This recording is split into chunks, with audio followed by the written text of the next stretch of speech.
नमस्कार, मी प्रज्ञा कर्जवकर. सर्व प्रेक्षकांना जय महाराष्ट्र. आणि आता बातमी आहे मुख्यमंत्री एकनाथ शिंदे यांच्या संदर्भात.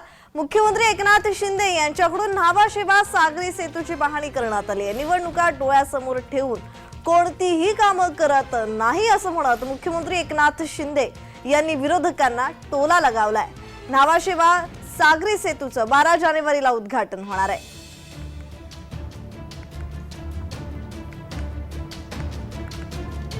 मुख्यमंत्री एकनाथ शिंदे यावेळी काय म्हणालेत पाहूयात. अरे लोकसभा निवडणूक आहे, प्रधानमंत्री तर 1 वर्षापूर्वी पण आले ना, 6 वर्षापूर्वी पण आले प्रधानमंत्री मुंबईमध्ये. मग काय तेव्हा निवडणुका होत्या का?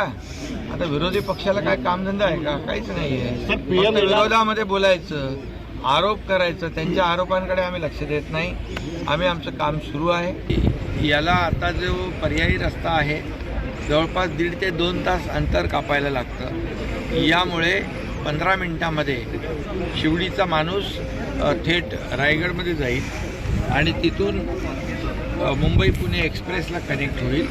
तिथून मुंबई गोवा हायवेला कनेक्ट होईल. त्याचबरोबर Vasai Virar multi model corridor जो आहे अलिबाग त्याला कनेक्ट होईल. अशा प्रकारचा हा मोठा प्रकल्प आहे, गेम चेंजर प्रकल्प आहे.